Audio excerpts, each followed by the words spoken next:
You're live with BBC News. This is the context. The US Justice Department has published a damning report on policing in Minneapolis, which was prompted by the killing of George Floyd 3 years ago. The Attorney General, Merrick Garland, said the city's police routinely used excessive force and discriminated against Black people and Native Americans. He said they deployed firearms when they weren't needed and violated people's right to freedom of speech. Let's listen in. The patterns and practices we observed made what happened to George Floyd possible. As one city leader told us, quote, "These systemic issues didn't just occur on May 25th, 2020. There were instances like that were being reported by the community long before that.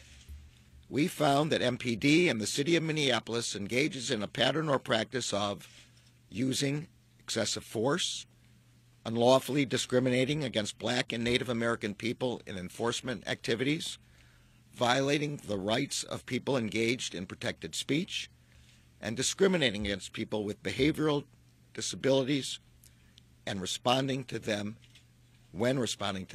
in crisis."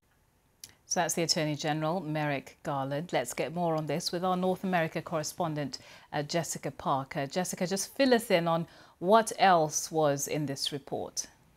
Well, there were these sort of headline findings, which you get a flavour of there, that the Department of Justice, and this has been a 2-year investigation by them, found that there was discrimination against Black people, against Native Americans as well. Also, that the force really failed to deal properly with people experiencing mental health issues.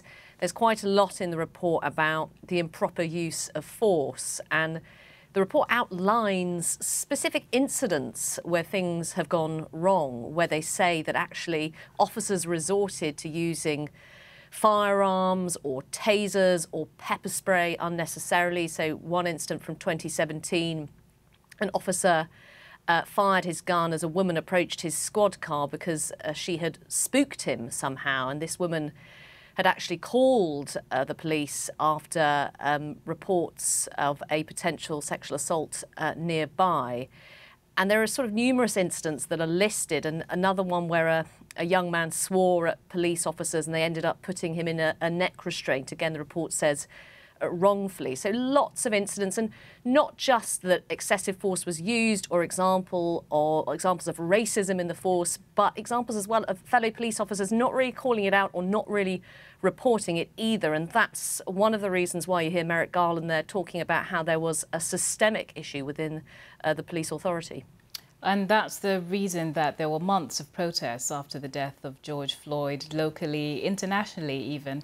I wonder what recommendations this report makes, and also how many of those might have been implemented, because it's been a couple of years now since this happened.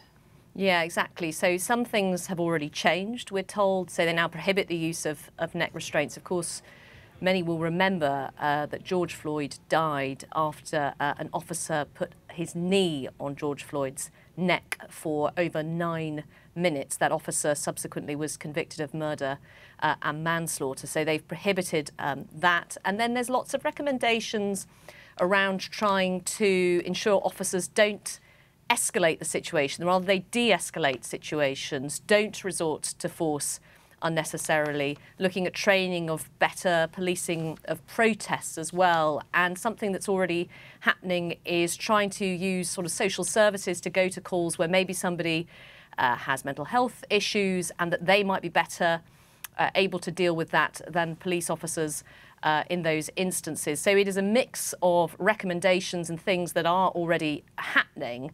And what the arrangement is here is that a federal judge will oversee some monitoring of these recommendations, and I think that's partly designed to just try and ensure that it isn't the police force and the local authority marking their own homework. OK, Jessica, thank you very much for that. Jessica Parker with those details from Washington.